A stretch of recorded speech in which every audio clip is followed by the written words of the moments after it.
Hey, good morning, everybody. It is Ira Bowman. Welcome to another episode of Industry Interviews by Ira. I'm going to be joined this morning by Tej. We're going to bring him in right now. Tej, good morning, my friend. How are you doing? I'm doing awesome. How are you, my friend? I'm doing great, brother. It's early here in California, bro. I'm not usually live at 7:30 in the morning. I love your 7:30 energy, baby. Woo! Well, actually, you know what's funny? So this little thing called Clubhouse, which is actually where you and I met. I'm sure we'll get into that in a minute. Mm-hmm. One of my other friends, in fact, he was on this same show last week. His name is Eric Sim.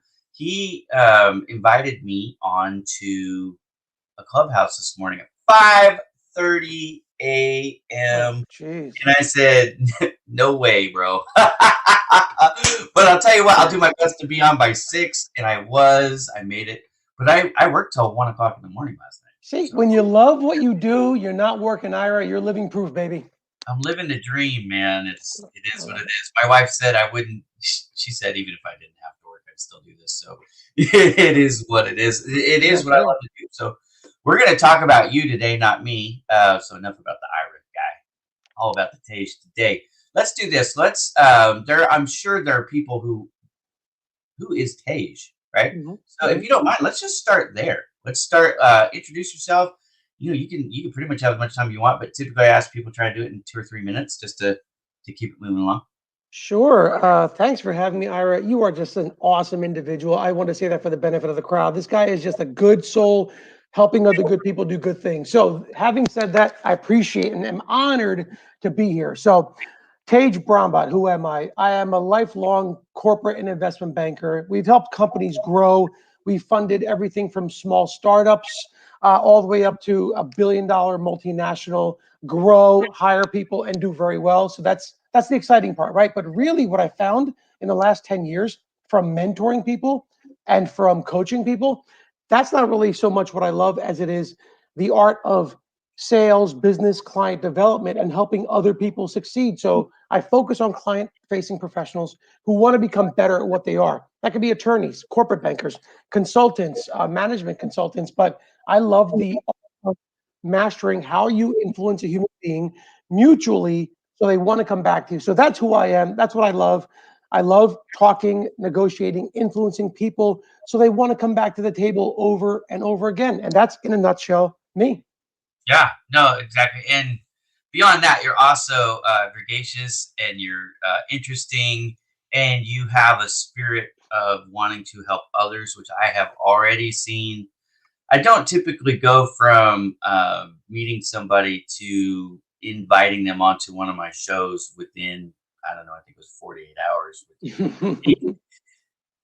You're one of the fastest, if not the fastest. I actually think of one person I might have done it just a little bit faster for, but you know what I mean? Like, it's not common. So there was some sparks. Like, we had a bromance like right away, which I agree. I know you're packed. I know you have a jam-packed calendar for the rest of the year. And I thought, are you seriously going to get me on a show in a week? Like less than a week? And so when Yeah. you said that, I'm like, I am all about it, man. I'm honored. Yeah, well, I mean, this is what I like. I like a thing called win-win networking, and I know you do too, even if you're not familiar with this expression. But the idea is simple. It's like, you know what? You meet some people and they're all about themselves. You meet Hmm. other people and they're kind of like sycophants. And I don't Hmm. like I'm not interested in sycophants. Like you don't need to tell me how great I am. I don't actually respond well to that. I want somebody who is like a partner. Being Yes. honest, that's what I look for. And I just felt like that was your attitude and spirit. You're not shy. You've got a lot. Look, we're gonna dig into your background. You're not getting off that easy. You got a lot of cool stuff in your resume, man. And so we're gonna talk about that. And I think that the people in the show, in fact, by the way, if you have any questions at any time for the show, please give us a comment. Tell us in the comments what it is that you are looking for. So there we go. Questions for the show, please put them in the comments, right? So, and Love it. by the way, I love it when you guys say hi like this right here, from Rebecca, hello. And Betty was wishing that she would have found you a few years ago. Sorry about that. But Betty, keep Tej in mind for future because you just never know when you're going to need a corporate banker, right? And so we're going to Exactly get right. into much more about what is a corporate banker, what's going on in the world of finance today, what's different now that COVID's around, what do you see moving forward? So we're going to get into some of these things. I have not sent you any pre-written questions, Hmm. and here's why.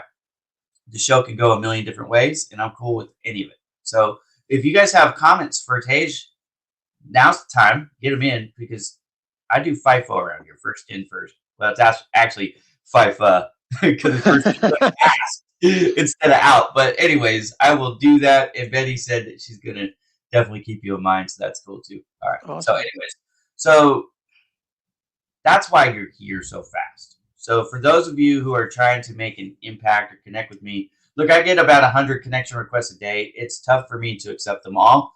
Honestly, I can't accept hardly any because I have to kick somebody out to make room for people. So like Tej, somebody had to go so I could bring you in. And You it is. rock. I love you. But here's a suggestion. Tej and I, we met on Clubhouse. Hmm. Now, I'm not saying that you need to go to Clubhouse if you don't have an iPhone. It's impossible at the moment. But you know, Instagram, YouTube, Facebook, LinkedIn, Twitter, Pinterest. I mean, there's all kinds of other places to meet people on social media. And by the way, I'm on all of those platforms. The only one I'm capped out at is LinkedIn. So you can find me even on Facebook, even though I don't use it that much. But the idea is find other places to connect with folks. And then once you become friends there, I mean, if I have a legitimate friend, I don't care where I meet them. I'll make a room for them Hmm. anywhere else. You know what I mean? Not everybody I'm friends with is on Twitter, for example. So we're not friends on Twitter because they're not there.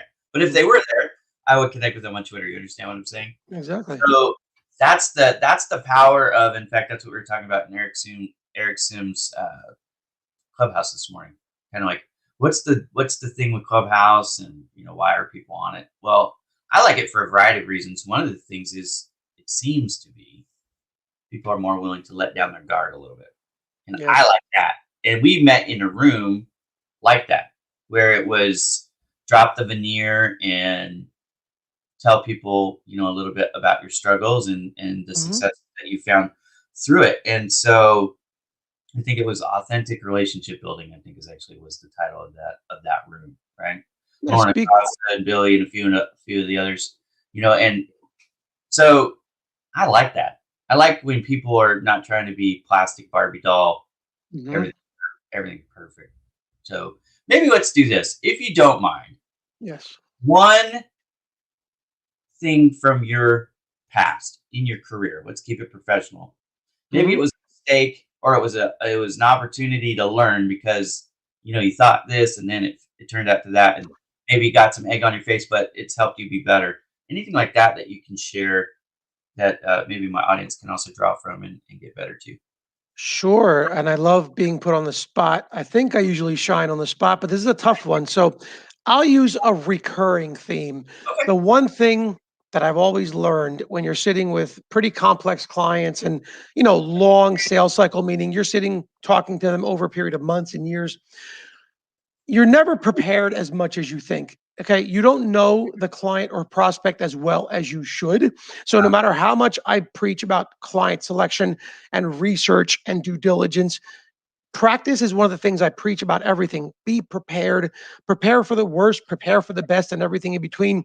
But there's been a numerous occasions where we sit down with the client and we're going into the pitch, the big day. You're excited. You think, okay, I know everything I know that I need to know about them. They've accepted this meeting. They're smiling. And then they go about asking you questions. You answer them. And then you think, okay, everything went so well, and you left the meeting, and then it's like crickets, and you follow up with an email. It's like, oh, we're kind of busy. And you think to yourself, I don't understand. We had everybody that was important in the meeting. We had everybody on our side important, and they smiled. We answered their questions. Do you have anything at all? Any other concerns? No, we do not. Okay, what happened? After dissecting 5 or 6 of these big deals over about a 5-year period between 2012 and 2017, I sat with some people and we realized, we just really didn't listen as well as we should have. Chris Voss calls it tactical empathy, really listening for body language cues, not even what they do say, but what they don't say. Because if it sounds too good to be true, if someone's not giving you any rebuttals, and you're talking about a $40 million deal that's going to be 7-figure in fees to your team, if they're not saying anything that's, I know. stopping you, something's wrong. Yeah. Something's wrong. And that's what I've learned is you can't listen enough. You should listen as if you want to get to know them better than they know themselves. You can't prepare enough. So when you think you're prepared, go over it one more time. And then we all live in the art of the follow-up. Most times you don't get what you want on the first ask. It's the art of building trust and relationship, which happens 5, 10 touch points after the sale or after the meeting. So for everybody out there, if you're about to give up on the third or fourth try, according to Harvard Business Review, anytime you sit with someone and pitch them on something, service, product, or otherwise, it doesn't happen somewhere between the fifth, sixth, seventh, even 10th mutual touch point. So The you got to average, stay the course. the average it from that Harvard study they're talking about 7 times, 7 touches. There you go. Exactly. So you can't be prepared enough, and you have to do it right after the meeting to get the business. And that just doesn't mean being in the backdrop because you'll be forgotten. Too aggressive, you're pushy. You got to be tactful. You got to be thoughtful. But that's really what I've learned is I fell prey to. I thought I knew him well enough because of I've been in the business 15 years. This is great. Right. I know exactly what I'm doing. Success can make you soft, so be careful. That's my theme. You just dropped so many bombs, truth bombs, knowledge bombs, sales bombs. For those of you who are entering sales, I don't know if you're watching or not because we're talking about commercial banking here today. But Tage, we're going to get into your sales experience in a minute because there's a number that just it's still. Look, I had hair before you told me, and it all fell out. It was just that good, like wow. And I have no idea how many I've been in, so I think you know where I'm going with this. But I'm going to tease a little bit just for the I love future. it. Okay, keep watching, y'all. But you said some things there. So I've been in sales for 20 plus years now, business sales. In my industry, I was in the print sales game. It was not common for us to go in teams. I think it's more common for you because of the size of the deals that you would have a team. But what I learned to do exactly the same type of lesson, right? No pushback, that's a problem. Also, just because they're nodding their head and saying all the right things that you want to hear doesn't mean they actually mean it. Exactly. So I learned to take someone with me, and basically their role was to be the spotter. So you had a primary talker, communicator, and then you had the observer. And the observer was there to watch when you said these things. So when you were doing your test closes and these things, to see not only what they were verbally saying, but what are the visual clues? Because people with their arms crossed, or maybe they're fidgeting with their phone or whatever, then you knew, yeah, this. But if they're sitting at the edge of their chair and they're yes, and like you said, they're offering a little bit of resistance, those are actually better signs. Absolutely. Yeah. What they say to you is negotiable because at least you know where you stand. But it's funny. I tell everybody, watch for the people who are the most quiet. sometimes the most quiet person might be the one with the power, but they just want to see what's happening. And Yeah, probably half the times, the person who's not saying anything really has the true power because everybody else is speaking and barking, as I'll call it, right. realizing that that didn't really make an impact. It was what the person heard who was not saying anything.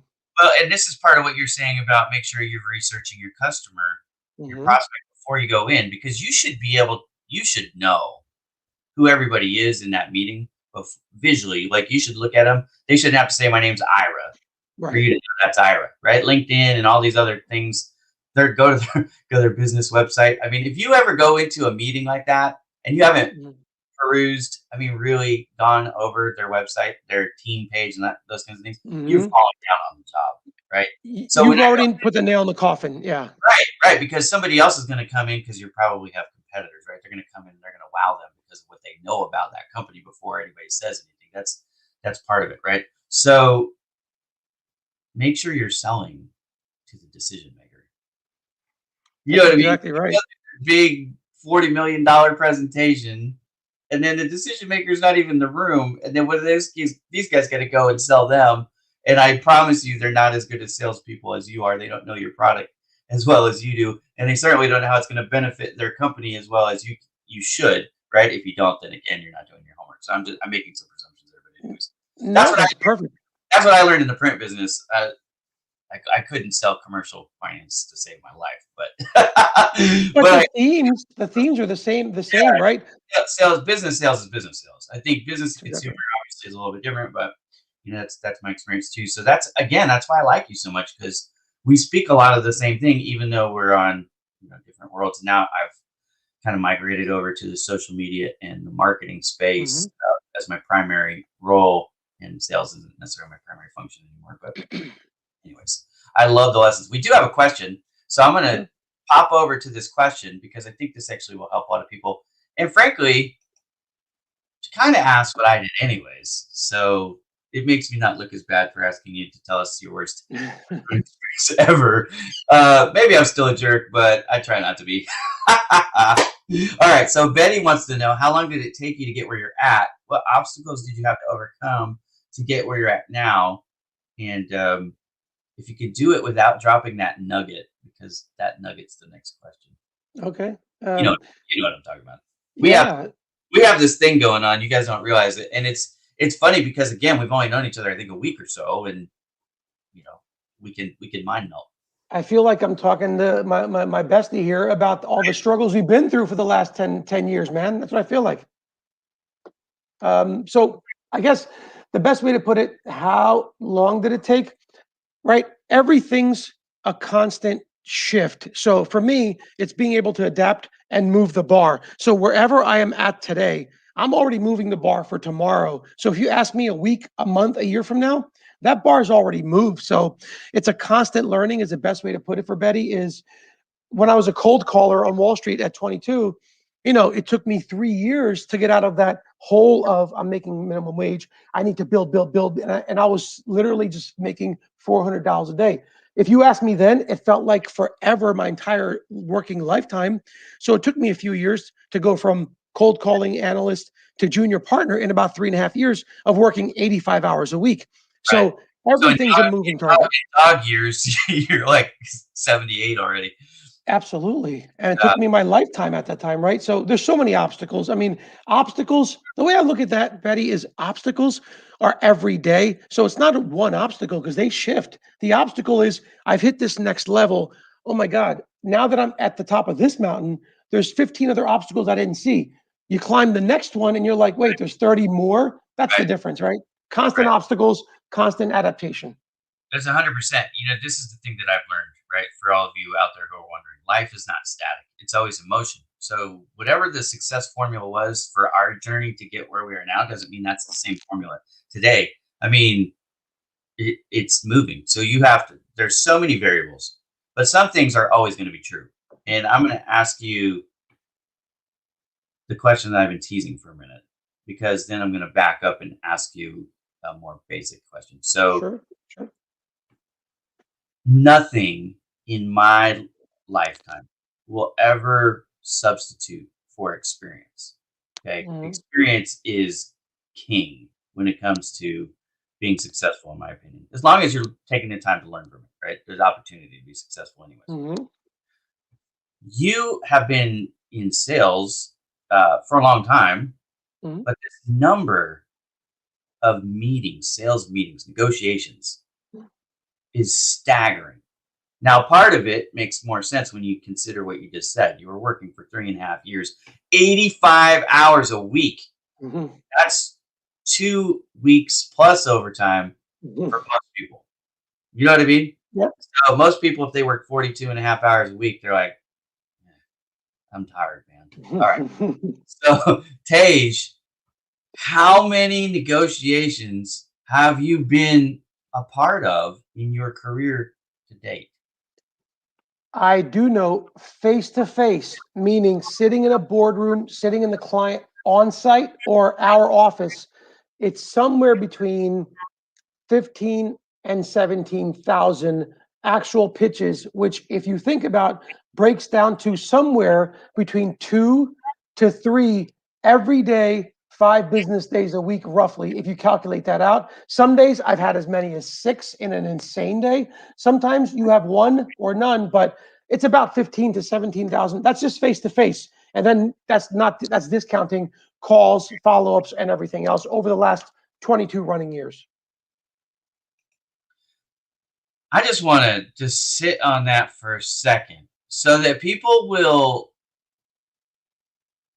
I mean, it's just hard to fathom, but this is experience. I mean, just experience and experience and experience. So let's do a takeaway. This is kind of let's work backwards Sure. in this sense because it's so important. And I think this touches on even what Betty's talking about here. The struggle is keeping a positive attitude definitely helps, but also imagine how much time it takes to hit 16,000, right? When you Mhm. got 365 days in a year, a career of 20 years or so, and you can kind of do the math. You go, Mhm. wow, that's an average of X amount of meetings per day. Mhm. You're a grinder, and I'm a grinder, and this Mhm. actually is another reason. Even though we haven't verbalized it, this is another reason why you and I mind melt. But there is something that I know that you know that I know. If you had to break it down into its basic elements, a Mhm. successful negotiation, Mhm. the most fundamental things that you would say, you've got to have this, you've got to have this, just like maybe a little tick list. And if you forget one, it's okay. But just stuff for people that are out there trying to figure out how do I become a success, because you've got people out there that are freshers, they're straight out of college, or people that are still doing that minimum wage cold calling job, trying to build them up, pull themselves up by the bootstraps. You know what I mean? So for those Mhm. people, let's give them a little bit of the building blocks. I love it. This is a great question. I love this. And I'm going to go one major theme. And I didn't really learn this and grasp this until mentoring people for about 10 years. So in the last 7, 8 years, I've really come to this one conclusion. If you focus mostly on your product, service, the rate, the terms, or what I call the IQ, the hard asset, if you focus mostly on that, that's okay. But rest assured, you might end that transaction by the death of that. Meaning, if another competitor comes in and they have a better product, better terms, better rate, better service, you're gone. So Right. now, what I learned in the second half of my career, the first half, I focused on that. I'm so good. I'm going to have the best pitch, the best product, the best rates. In my Yeah. second half of my career, which is why I do this to help people, I realized, oh my God, wait, the more of an influence I have with the team that's going to make the decision. And that's everybody, the gatekeeper, the executive assistant, the implementation team, head of procurement, head of marketing, and the CEO team.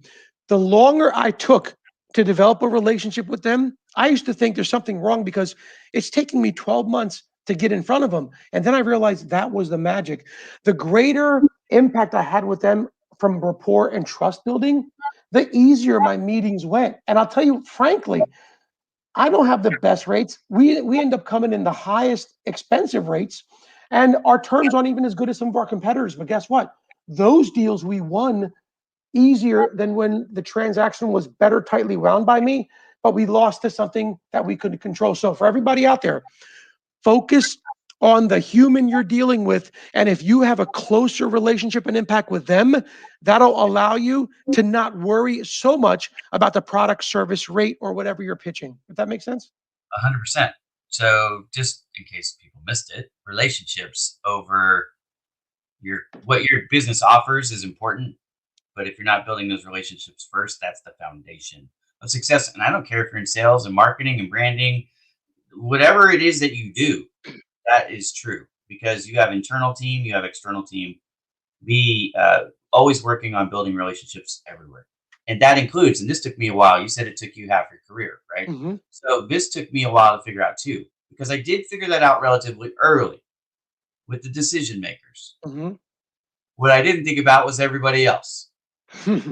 So when I started to treat the janitor, the receptionist, or AKA the gatekeeper, a lot of Hmm. times the most important person to build that with. And when I started to figure that out, I really started to succeed. I think you and I talked about this before, but like when I would cold call, I love face to face cold calls. Hmm. I'm weird like that. I like it. So I'll go in. In fact, I'm getting ready to start those again, even though in California it's been closed down. Like, it's opening back up. So I've got my N95 masks. I'm ready to get back out there and meet people, and I gotta, let them see the smile through the eyes, right? Hmm. But here's the thing that I do, and here's a sales cold call tip for you, anybody. This is something that I learned. If I could sit there and talk to the person that's at the receptionist desk for as Hmm. long as I can about anything except for business, Yes. anything, and I can give you some tips on how I do that, I win. Because next time I call, I'm going to remind them before I ask for whoever Hmm. something about that conversation. So they go, "Oh, Exactly. yeah, that's the guy I like." And you know what they're going to do? They're not going to put me directly in the voicemail because they like me. It's amazing. It sounds cheesy, but it totally works. And you can get visual clues. Like, just look at their desk. Look at what's in the environment, right? They've got pictures of their grandkids, or they got pictures of a fishing boat or the beach or whatever. And you talk about that. They got a sports team. You're in New York City. Hmm. So you walk in a place and they've got this is a cardinal sin for you guys, I think, right? Boston Red Sox cap on the computer. You probably hate the Red Sox because you're a diehard Yankees fan. I mean, does anybody actually root for the Mets? Come on. Anyway. So, like there's three people in New York City who root for the Mets. But you remember that. And even you put it in maybe in your CRM so you don't forget.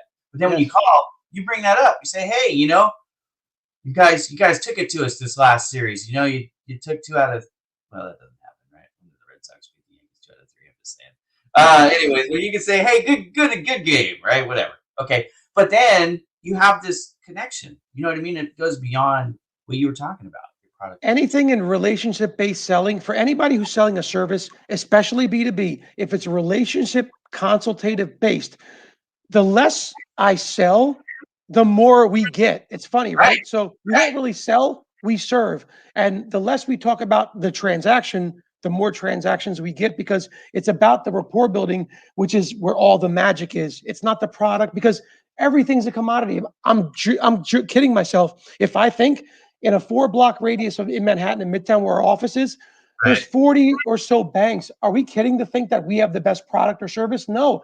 What makes me, Tej, out of 7 billion people unique? It's the way I can affect the other side. And they say, I like him, I trust him. That's the magic and gravy. And I wish I learned this in my early 20s, but it took me, well into my 30s, now into my 40s to really grasp this. Yeah, but the thing is, and this is so key.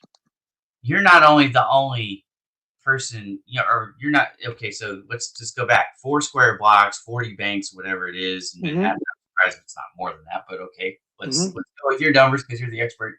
Uh, you're not likely to have the lowest rates because you have outside sales reps. I found that any company that has outside sales reps usually has a higher price, right? Yes, So much higher.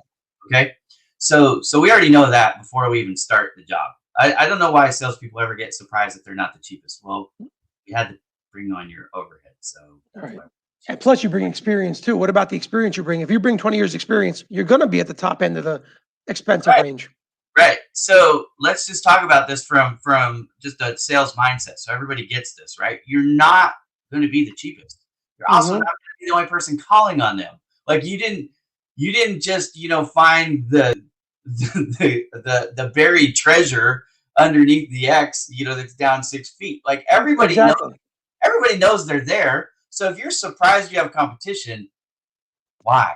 Don't ever be surprised. So this is where those relationships really good. And people buy from people anyway. Yes. You know what I mean? So if you learn that now, that'll help you out. Okay. I want to take this just a little bit in a different direction because you are a managing partner of a business. Hmm. And I want to talk about that business, not necessarily a commercial, but a Hmm. commercial to help advertise who you are and what you guys do. So let's do this. So Watchtower Capital is where you do your thing, Hmm. right? So tell us a little bit about this company, and if you want me to go anywhere, I'm on the website. I'm going to put Sure. this. It's just Watchtower Capital NY because he's in New York City. I'll put that here in the comments. Y'all want to click on that and follow us along. But here's the what we do. I don't know if you want me to stop there. Yeah, listen, I appreciate this, which is, listen, for the Watchtower Capital component, since we're targeting pretty large companies, anywhere between 100 million to a billion, because I've been in the business. I've been in the business for on Wall Street since, like literally 22 years. So if that's the case, all that business comes to us through warm referrals, which is why I don't even do, and you're going to laugh at me, I know you're going to kill me, the SEO of this, the marketing. We don't do any of that. We just have this there so people can see what we do. They're like, Yeah. oh, I know Tej, I know Ben, I know whomever, and we can reach out to them. So there's two things I do.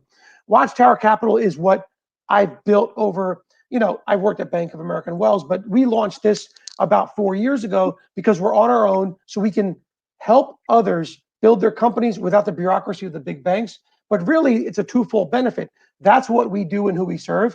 Companies who want to get funded, who are buying companies in the M&A world, we're on the buy side. That's the banking side of me. But the passionate side of me, like your calling is helping others. My helping others is really the website, which is tejbrahmbhatt.com. That's what I wake up to do every day, coach and mentor others in what I've learned. So you don't have to live 22 plus years of mistakes. I could just give you the worst mistakes that I've learned from, and you can make your own too, because a combination of my horrible mistakes plus your mini mistakes makes for an amazing opportunity to grow quickly. Who is, So who is this guy? I'm just jealous of all the hair, man. you make me feel so good. I love it. What can we do on here? We are here. We got a blog. We got sales tips. Ooh, I like this.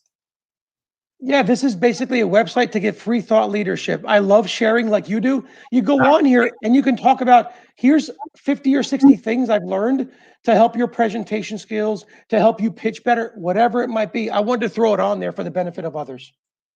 So I'm going to share this in the. I'm going to share this in the comments too. And look, I am not the only one. The hair. Someone said the No, hair. it's wonderful, man. I mean, so we're about the same age, but Mhm. your hair is thicker, I think, now than mine was when I was 25. I have to thank my mom and I guess I have to thank my mom for that. She's got a thick head of hair in her 70s. It's good genes. Usually I tell people you got the looks, I got the brains, but I don't know about that with you. I think you got both, man. Yeah, right. Okay. I'll take So, it as a compliment, but I'm I'm a relationship guy because listen, there's a lot of people who are much more book smart and other things, but for me, it's the connecting the dots, man. It's like you learning from somebody and saying, I like the way you tick. Here's how I think. That makes me unique. And that's what I focus on, man. I love it. The yeah. art of human beings interacting. That's my thing, man. Absolutely. But I appreciate the ego boost, man. My ego's huge right now. I love it. Thank you. Well, that's good. If you don't leave here without a little bit of elevated, then I've maybe done not the service I'm trying to do here. I'm Well, you trying to did let it. yeah, I'm trying to let the world know that Tage is somebody that I recommend. In fact, if you're watching this and you haven't figured it out, you need to You connect. rock. I mean, just like send them a connection request. Make sure you send a connection note with it that Yes. Oh, thank you I for saying saw that. you on Ira Bowman's show and you're amazing and I'd love to connect with you. So that way Tage knows you're not trying to sell him something right out of the gate because that's not sales for any of you who haven't figured this out yet. Thank If you you so connect much. with somebody and you spam them the minute they hit the accept button, you are an idiot, right? Yes, Because you exactly fail right. to hear what we have both just said is the most important thing. It's Can, relationship can building. I It's make not a statement on that topic? Can I make a quick statement on that topic? We talked about this in 3 other Clubhouse calls, and someone else said, "Let's. Can you co-moderate about online connecting, fake or authentic?"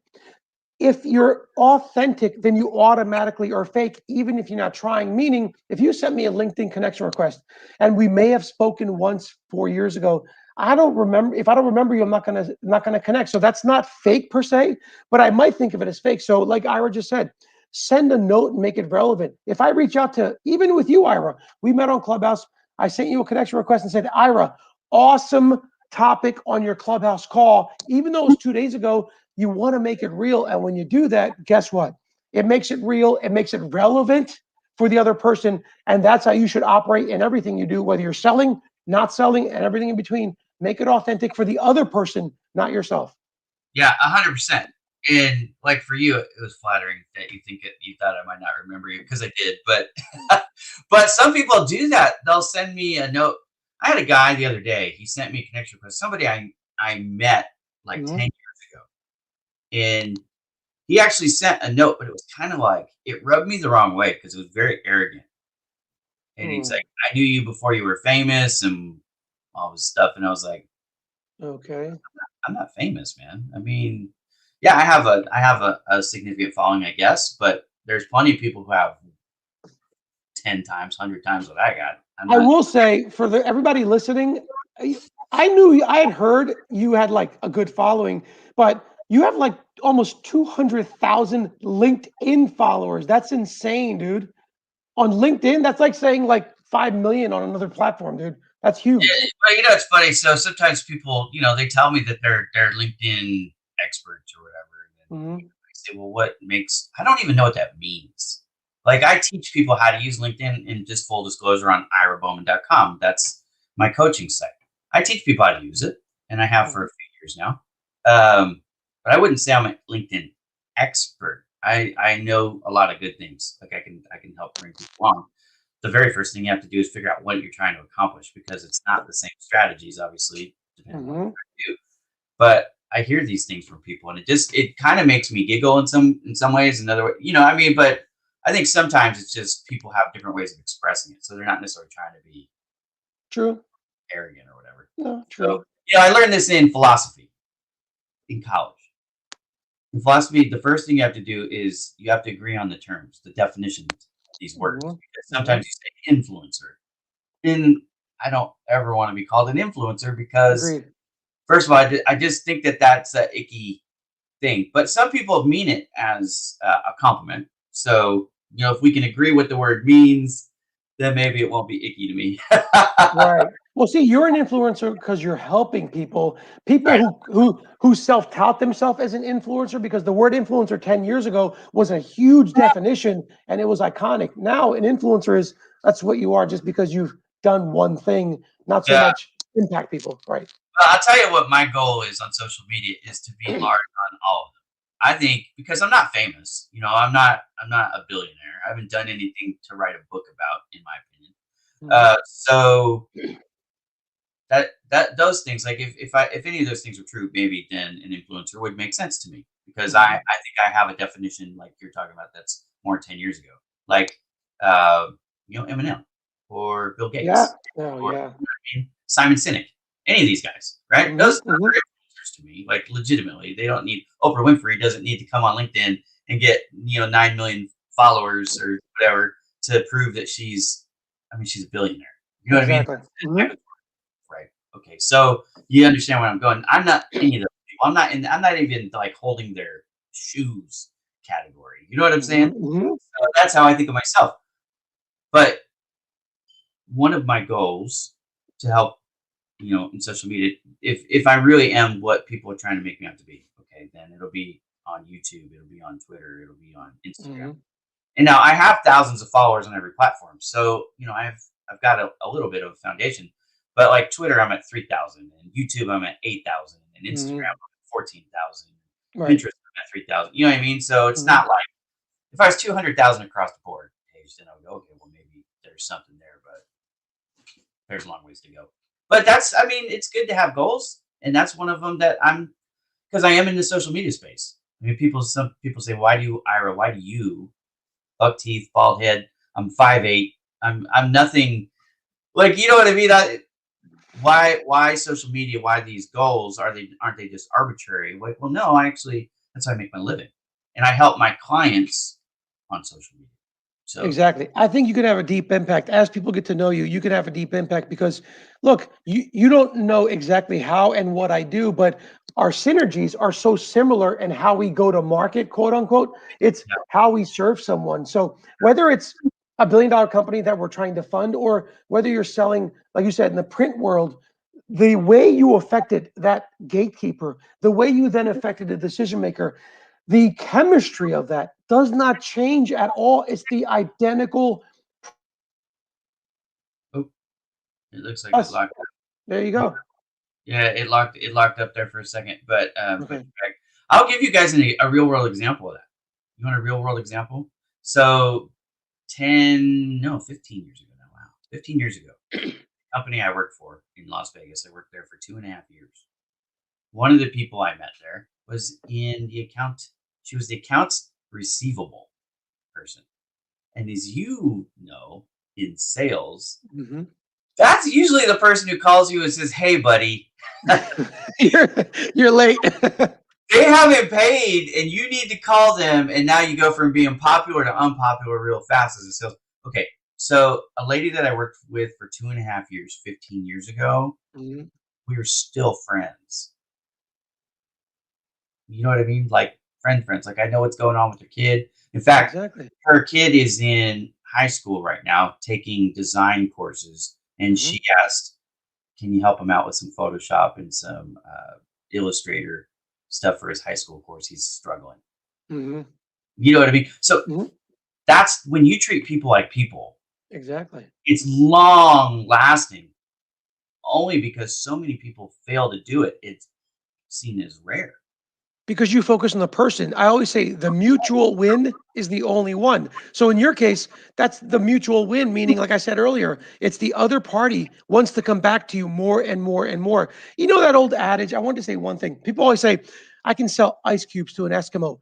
If you do, though, if you do, they're never going to come back more than once. Right. That's not a mutual win, right? It's a gotcha. It's 100% why I hate that statement. It's I like, do. so Exactly. you're a snake oil salesman, is what you're trying to say, Right. right? That's a one-off. Right. That's a Yeah. anybody can do a one-off. I do Have them come back 3 times. Right. relational sales. In fact, I was actually talking about this on a room again in Clubhouse just the other day. Somebody said it was a photography room, right? It's they labeled it a creators room, so I was there because I'm not so much just a photographer. I mean, I do photography, but it's not like I wouldn't call myself a professional photographer Hmm. myself, right? I create things. I use Photoshop, I use Illustrator, I use Adobe Premiere, I use Filmora 9, I use my camera. I just actually made a funny video last night. We've got some bats living on the side of our house. I didn't know that. Actually, I was afraid they were living on the inside of the attic. So I was relieved when I found out they were actually living on the side of my house. It's a much easier problem to deal with, right? But anyways, I recorded that in a video. If you want to see a funny video, it's just like a minute and 20 seconds long on YouTube. Check it out. But so I create things. You know, I Hmm. create the graphics. So, you know, I was actually doing for one of my clients, I created 3 new logos for some side projects that they've got going on Hmm. last night, right? So this is what I do. But I was in this room and they said, "What do you consider as success for you in your career?" And I actually want to ask you that question, but I'm going to answer it while I give you time to think. So, what do you consider as success for you in your career? Now, for me, the answer was this, and you basically just said it. When I get clients who keep coming back to the well, not because they have to out of obligation, but because they choose to, because they like me, they like the quality, and they see the value that I add, right? Hmm. That's a success. And I have that already, but I want to keep pursuing that more and more and more, right? So that was my answer. Now, Tej, I flip the script and I ask you, how would you measure success in not in anyone else's career, just in your specific, you know, moving forward? What's success? I'd say similar to what you're thinking. It's have I served or have we served, however you want to put it, our company or myself, have we served the other party to the best of our ability? Sometimes it doesn't go as well as we'd like. Sometimes it goes better than we anticipate. But at the end of the day, have I done everything I can for them, the client? And sometimes, like I said, there's been times where I thought we are going to crush this and it didn't go as well. And I left feeling a little inept, a little like I should have done better. And sometimes I feel like that couldn't have gone any worse. And they say, Tage, we have another transaction for you. So if your intention, I've learned one thing.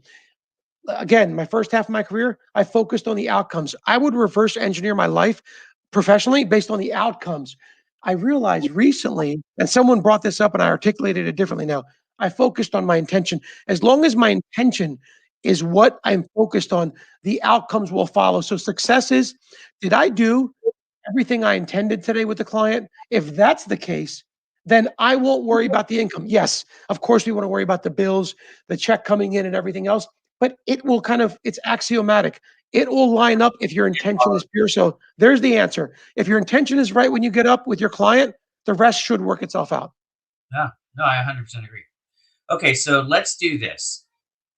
Some people probably don't understand what commercial financing is all about. I mean, Mhm. obviously, businesses need loans for something, Yes. so they come to you. So that's the basic. I think everybody knows that. What's the biggest challenge in getting a deal funded? So after you meet them, and Mhm. after they decide, Tej, you're it.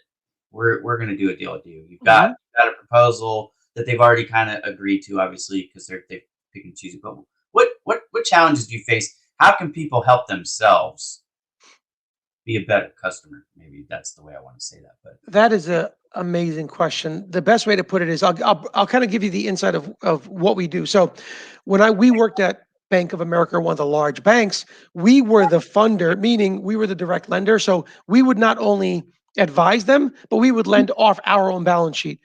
Watchtower Capital, we're an independent sponsor, meaning we advise, we're the financial intermediary. We walk them through the whole process on a retainer basis. But then the funding, typically, I mean, once in a while, we may lend off our balance sheet, but usually it's off someone else's. So we'll go to Bank of America or a fund or a hedge fund. So that's the process. The problem that happens is when most people come to an investment bank, a lot of times the first thing is their story, the storytelling art. There's a storytelling art to a company and how they go to market. So we help them, which in our world is called a pitch deck. The yeah, pitch deck for yeah, the institutional investors, that's got to be really succinct, short to the point, but it's got to have enough meat. The art of storytelling, you're a great storyteller. I'm okay at storytelling. Verbally, I'm learning this art from you and others. So for us, it's how do we articulate it on what we call an underwriting memo?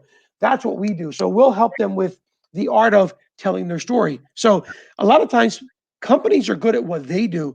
We do X in sales. We bring in 100 million in sales. Our EBITDA is 10 million. Here's what we do. That's not what the bank or the funding source cares about. They care about what's their forecast look like? What yeah, kind of clients do you have? By the way, if you're getting $100 million a year from 18 clients, what if one of them leaves you and right. that's 7 million out of your pocket? Those are the things you have to think about. So for people, think about how you tell your story if you want to go to the next level. How are you going to articulate not just the mechanics of what you do, but the intangibles of, hey, we have these clients that we've penetrated. Here's our forecast. The storytelling is a critical part of how companies get funded. And I don't mean just startups. I mean a $500 million company that's going to borrow 80 million. So it works all throughout the cycle. The art of storytelling, which is the biggest thing right now online, it's the same secret sauce that's needed for companies, if that makes sense for you. No, 100%. I love it. Yeah. I don't know that I would have guessed that that is the challenge because Hmm. I actually help people build pitch decks at my company, Bowman Digital Media. That's one of the things that we do. We help people with the branding and the storytelling, the marketing, if you will, and then we help build them up on social media. So that's the other component of what we do. So we have some overlap there. Hmm. We might have to talk about that offline. Anyways, Absolutely.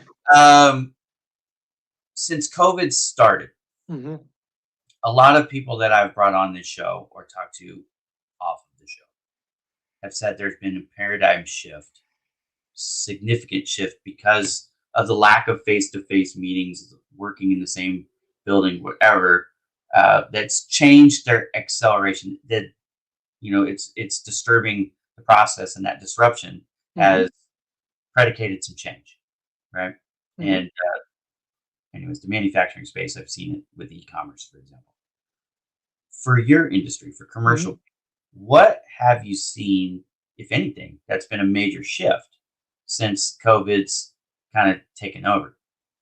That is an awesome question. And I'll tell you, if we were speaking a year ago, we were worried because our management teams, the clients, the board of directors, they basically everything stopped and halted because they didn't want to buy a company without meeting the executive team. They are used to seeing the operating warehouse. They're used to going to the executive headquarters, shaking hands, and the intangible of the body language. They want to see all of that. They want to see the warehouse and how efficiently it's operated. How much are they spending for their corporate headquarters? Are they blowing money on marble floors for no reason?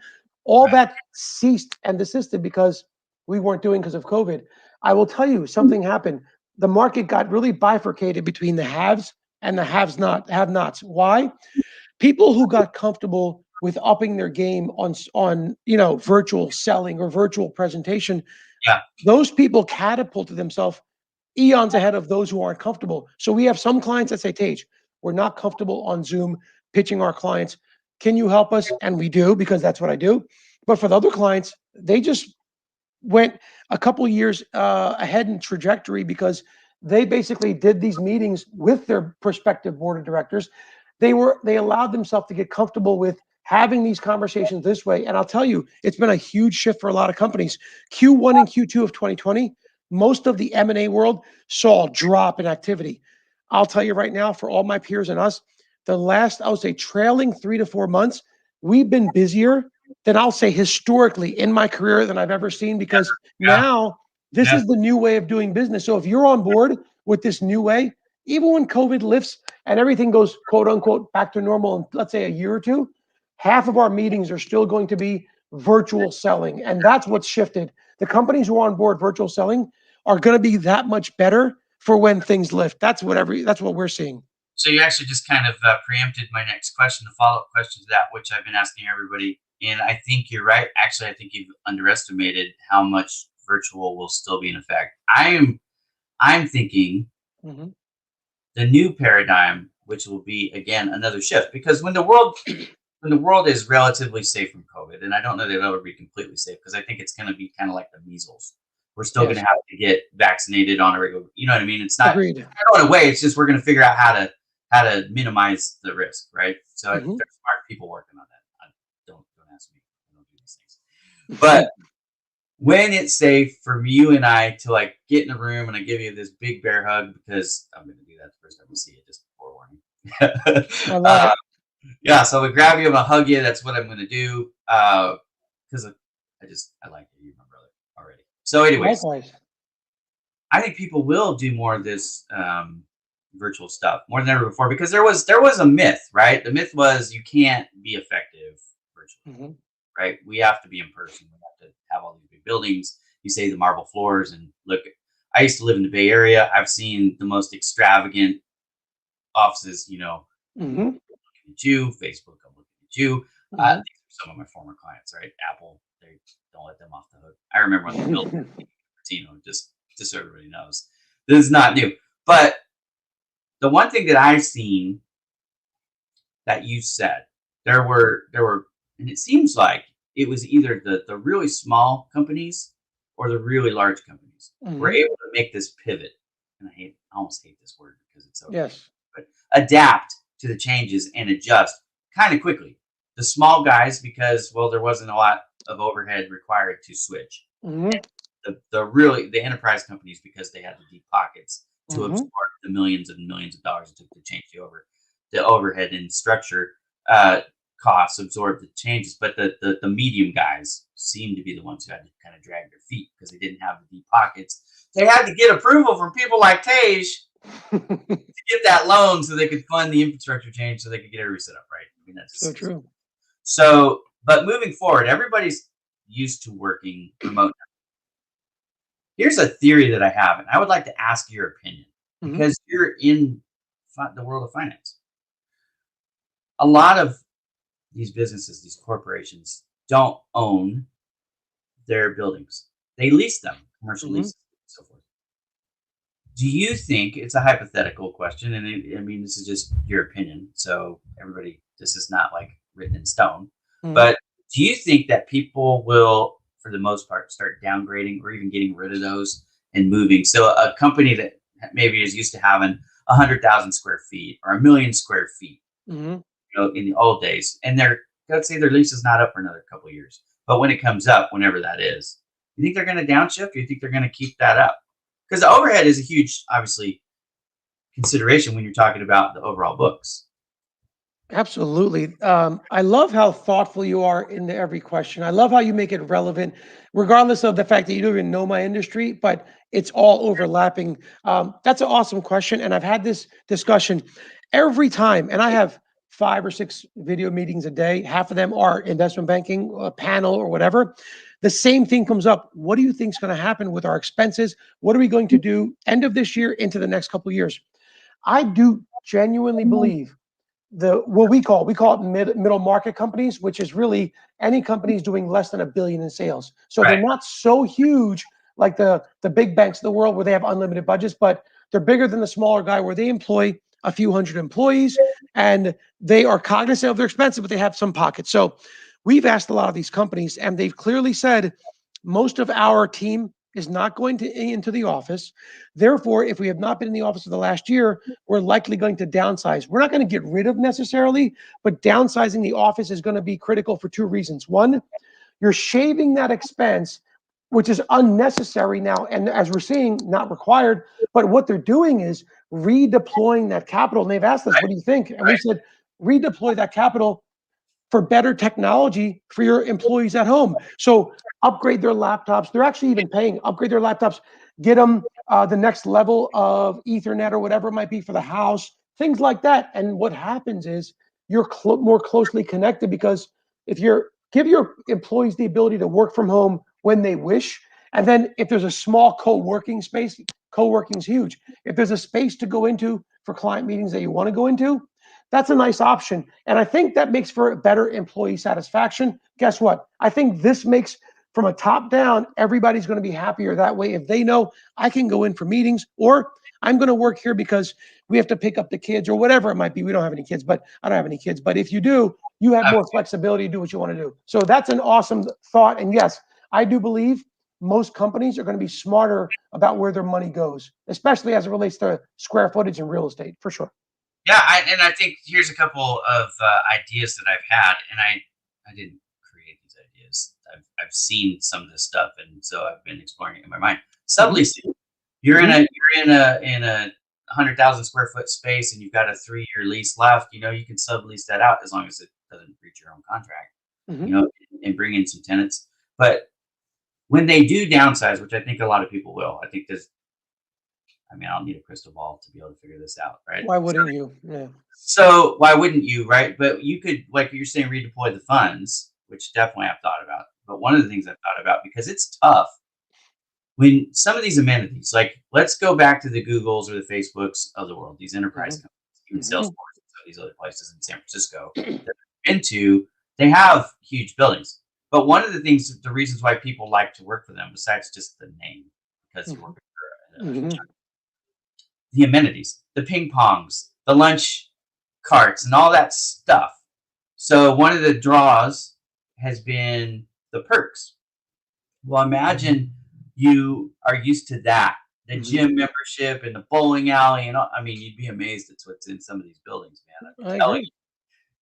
you, if you've never been to one, you would fall out of your chair if you knew the stuff that they would get. Um, Mm-hmm. so, but imagine this now: a company says, "Hey, you're going to work from home, but we're going to pay for all your health care. You don't get the free lunch, you don't get the coffee, you don't get the gym membership, but you Mm-hmm. get free healthcare." You think their employees would appreciate that? That's brilliant. I agree.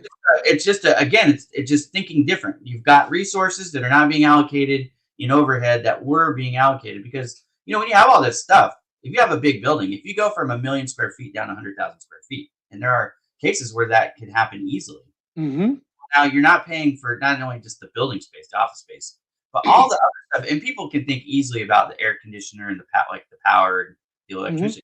But also think about like the computers, the internet, all the services that they have, the infrastructure that they have to maintain Hmm. in those, and the computers and all that stuff. Well, they don't have to do that anymore. That's Phone exactly right. T1s and all that stuff that is no longer necessary. And all the delivery vehicles and all the other things, that go with an operation that size. Now, like you said, they're more nimble, makes it look better on paper, but also they can be more competitive in retaining the employee. The most expensive employee is the one that leaves because you got to replace 100%. and train their, and it's a year. I mean, anyways. Okay, so we just hit the hour mark. I want to be respectful of your time. Hmm.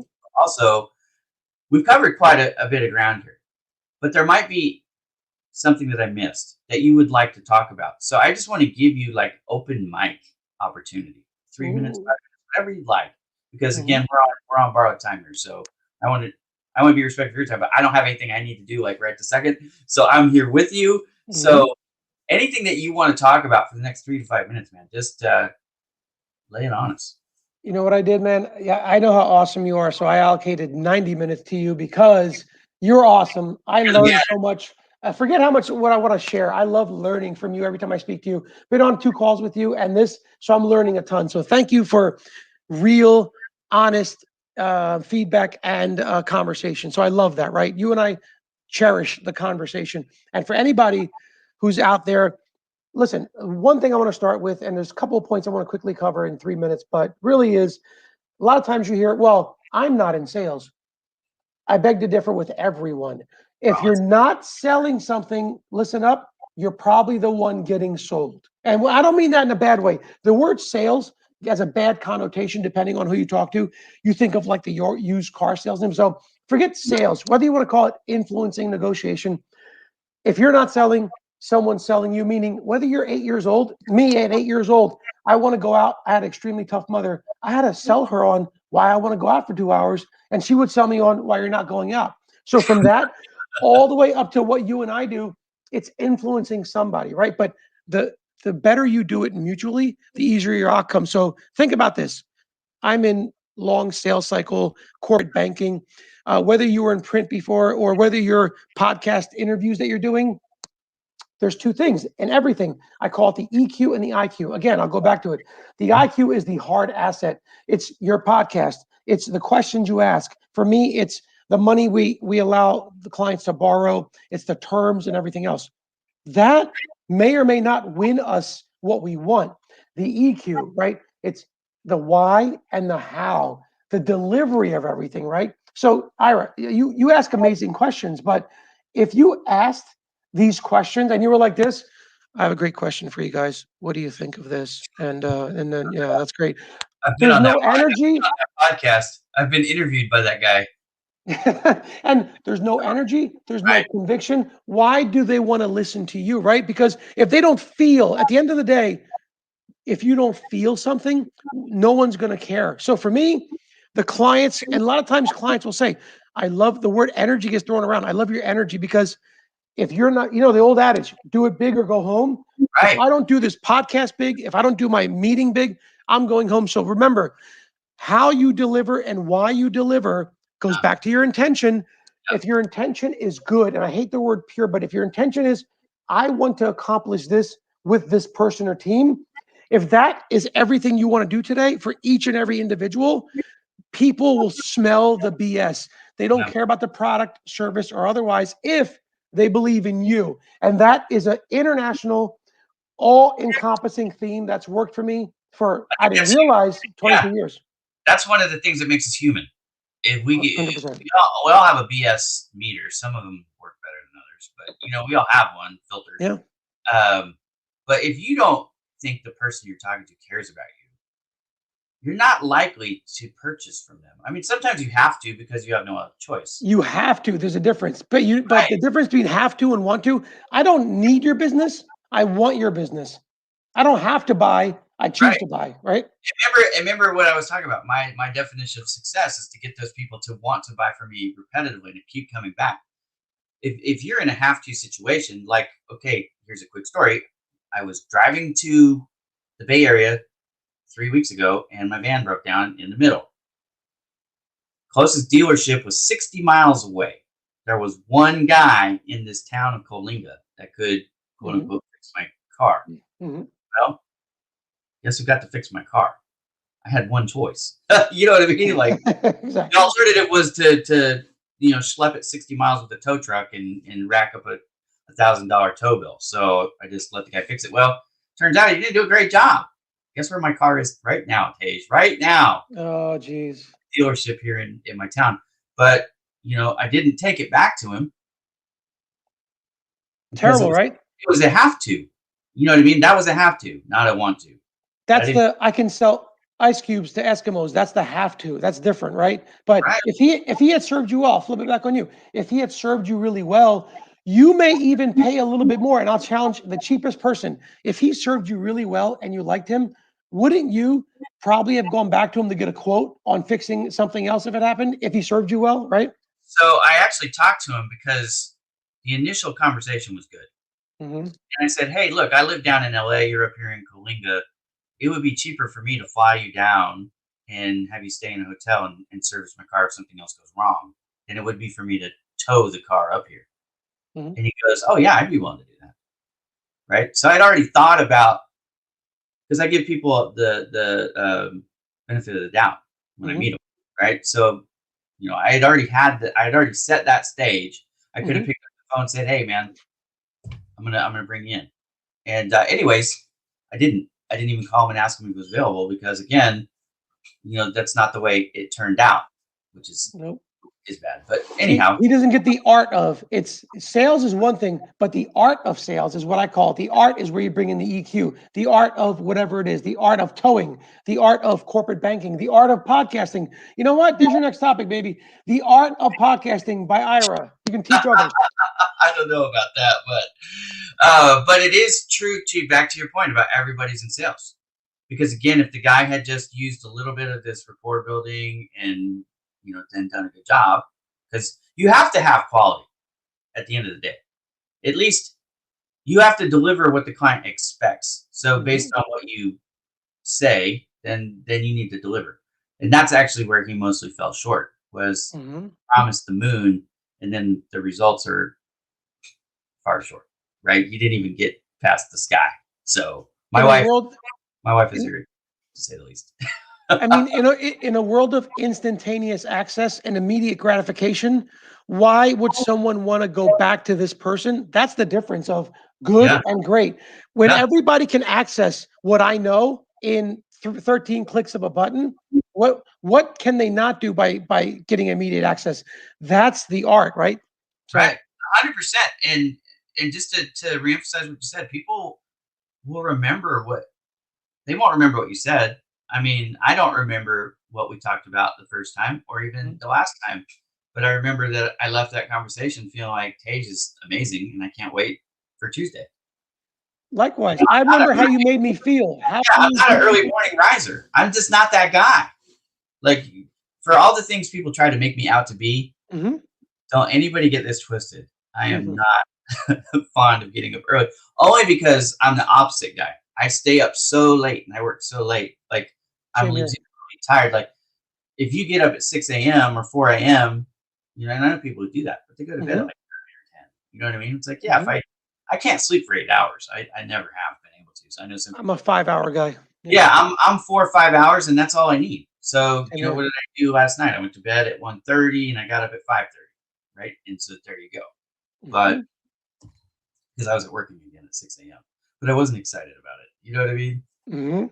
But That's I love that point you brought up. It's not no one's gonna remember so much what you said as time dissipates. It's gonna be how did you make them feel? And you can make someone feel really good.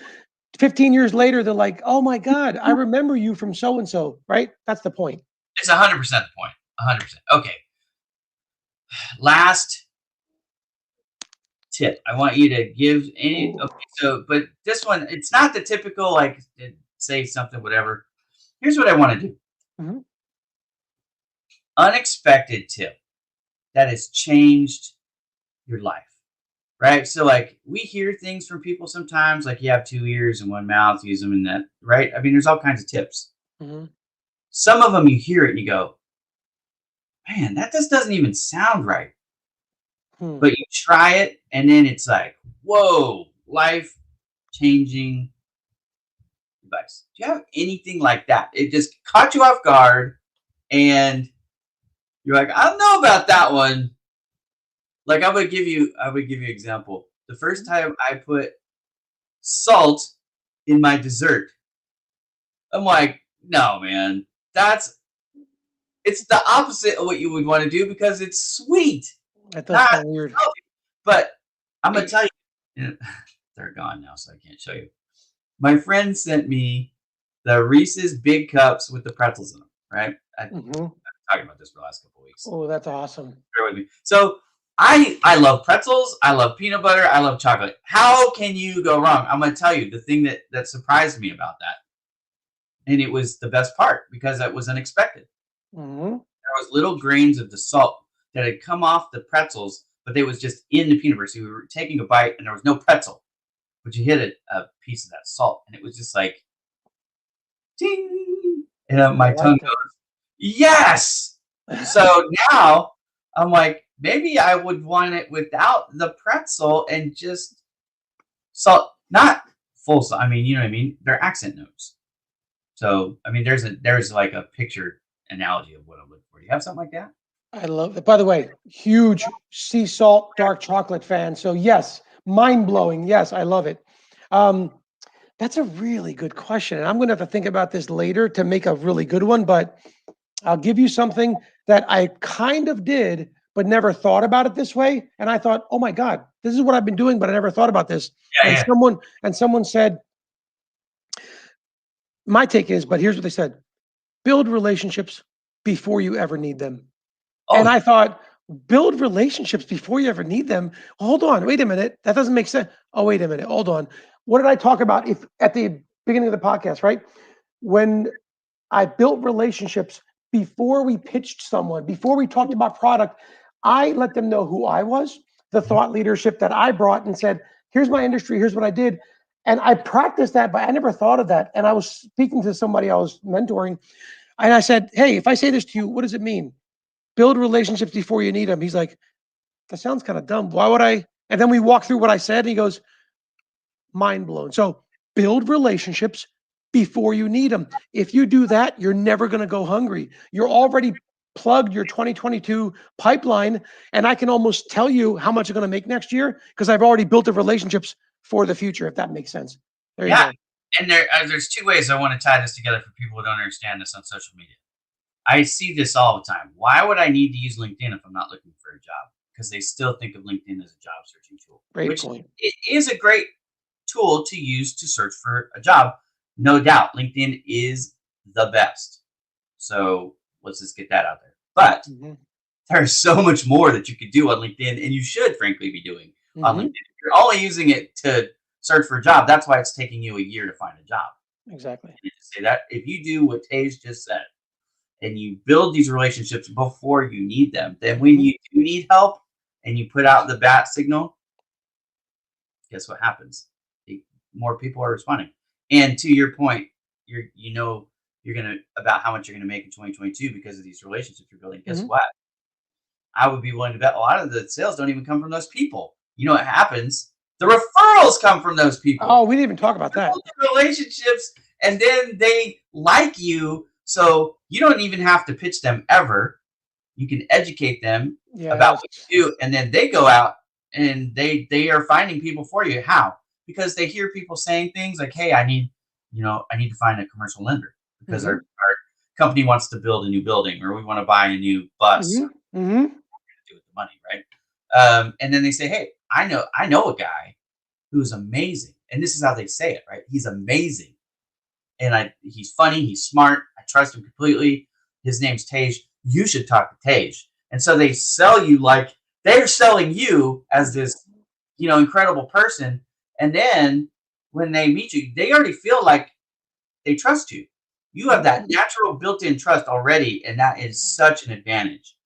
And that's the art of referrals that come from these Hmm. relationships that you built that you didn't even think. Because I'm just going to share a quick story. 2018, I only connected with people on social media that I actually knew. and that were in my area that I thought, okay, I've worked with you before, Hmm. or I've sold something to you before, or maybe you're somebody that I know from somebody else, but I think I could sell something to you. Those were Same like here. groups of people Hmm. that I was connecting with, right? Hmm. Then I had a conversation with the guy that actually doesn't even talk to me anymore. But anyways, that's the story. So, but he opened my eyes to this. Hey, well, he's the one who brought it home for me. Honestly, he's like, there's other people that they know. When you connect with them, then they can introduce you via the social media. And I was just like, that was a mind blowing, mind opening, life changing, not only for me, but for hundreds of thousands of people that I've connected with since that I've Hmm. helped introduce to other people. And you know what I mean? That domino effect. It's all fruit from the vine of this one conversation I had with this one guy in 2018. I love Right. it. So if I hadn't have built that relationship and then had that conversation, all this other stuff, I would have never met you, Tej. I would have never met you. It I would would have have been never got on terrible. Clubhouse. I would have because Clubhouse, like most of these social media things, like TikTok and stuff, like it's not a business to business platform for me. You know Right. what I mean? Exactly. So I wouldn't have been on there, and I wouldn't have actually had my own business. Home and digital media would have never existed. My project, which is a philanthropy project, Help You Grow, wouldn't have existed. I mean, it's just amazing how these relationships, when you build them before you need them, how they can change your whole life, and not only yours, but lots of other people too, and all in good ways, Hmm. right? It's the closed-minded person who's only selfish and only interested in building themselves up, and not Exactly. that's what salespeople get a reputation for, being greedy and untrustworthy and all that stuff. I would tell you the most successful ones are the exact opposite. We are not in it just for money. Mm. Yes, we make money when we go to Right. work. So do you, by the way. So there's Right. nothing different there. We all go to work to make money, Hmm. but that's not why we go to work. Right. Or that's not what motivates us to do a good job, right? You know what I mean? We're motivated to help people. Right. The successful salespeople are there to help their clients get ahead. That's exactly right. Right. Don't sell, just serve. That's exactly right. And the Sir, one nugget I'd love to say is if you treated like you did with that guy in 2018, imagine if every new interaction or connection you treated as your only one. yeah, Imagine the power of how much you can leverage from it before you ever need it. That's the goal. 100%. And don't, this is my tip to people, don't get hung up on where they are now. Yes. Because where they are now is just one moment in time. I've seen people who started out, I mean, and even you, let's look at your own case. Mhm. You were cold calling at 23 years old on Wall Street, and 3.5 years later, you were a junior partner. Mhm. That's pretty quick, right? I mean, I think that's quick. Yeah. It was hugely quick, but it was intense and insane. But I at the time, you looked at me, you're like, "Who is this guy?" I was like making minimum wage for a year. It was terrible. Right, but I mean, so you're 26 and a half years old, and you're now a junior partner at a firm. That's incredible. I was actually promoted to sales manager in 2.5 years. So I started in sales basically at the same time you did, and I was promoted pretty quickly because of this relationship thing. Hmm. Hmm. Now, I've always been good at building relationships in person. It took me a long time to figure out how to do it online.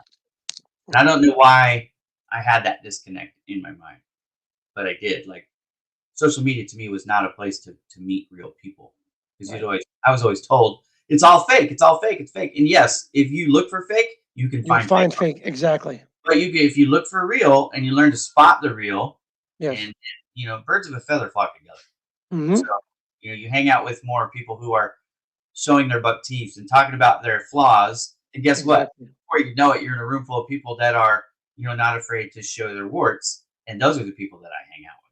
So Exactly. You know what's funny? In my world, most of my fellow corporate or investment bankers, they don't know what Clubhouse is. They don't get on Clubhouse. LinkedIn's the only platform that anybody in the investment banking world utilizes. But on Clubhouse, you and I would have never met because, yes, there's lots of articles that you and I have both seen and read. Clubhouse, it's a lot of noise. It's for the one percenters. But guess what? You and I can say you're one of 12 to 15 genuinely good people that offline I'm building a deep relationship with, and I've only been on for 5 weeks. Imagine that. So, yes, yeah, if you look for good people, you gravitate to good people. But yeah, if you look for the nonsense, you will find lots of nonsense. you're gonna be sold what you're looking to buy. And Yes, it's so as a true. as a consumer, you better figure that out pretty quickly. That's exactly right. If you're always making bad decisions or buying or you're falling for people's crap, it's probably because your filters need to be fine tuned. That's some tough love. That's some fatherly advice that you may or may not want to hear, but it's true. If you start to notice a theme that these people are all bad, it's because Mhm. your BS filter needs some fine tuning. That's exactly right. I love it. I think there's a All right. lot of amazing things to come, man. Yeah. Well, we're gonna wrap this thing up. I want to thank you so much for Thank joining. you. Asked you a ton of hardball questions. Again, for those, just for the benefit of those in the audience, I don't send people a list of here's the questions Mm-mm. I want to ask you. Think about them. I don't do that. I love the authentic communication, and honestly, I do it because I never know where these are going to go. I always have some questions that I've thought, okay, I think I'm going to ask these, but Mhm. again, the conversation goes where it goes, and you guys are always welcome to jump in the comments and ask questions. Thank you to Betty. Betty asked a couple great questions. And Mhm. thanks for the comments from everyone else who joined in the fun, Joseph and Michelle and the others. This episode will air. It's airing live right now, YouTube, Facebook, LinkedIn, but it's also going to be housed permanently at Bowman Digital Media. It Mhm. also will air on Spotify, the audio Mhm. version. And the blog, if you want in the transcripts to read any of Tej's answers or my questions, the transcript will live in blog form on Bowman Digital Media as well. So I encourage you again, reach out to Tej, visit his website one more time. It's right here. You can read his tips, watch his videos. Tej Mhm. Brahmbhatt. Am I saying that right? I'm not saying Brahmbhatt. Close Bram. enough. Brahmbhatt. And I have dyslexia too, so for all of you, I butchered it anyways. But go to his website and check him out. Follow him, connect with him. Don't forget to send that connection request.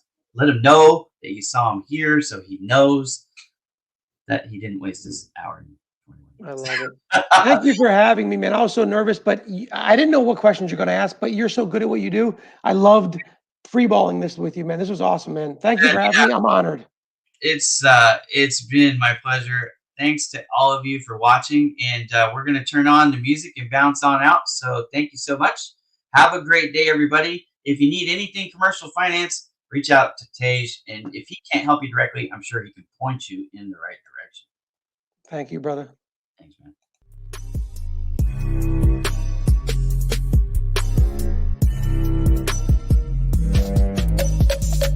BowmanDigitalMedia.com.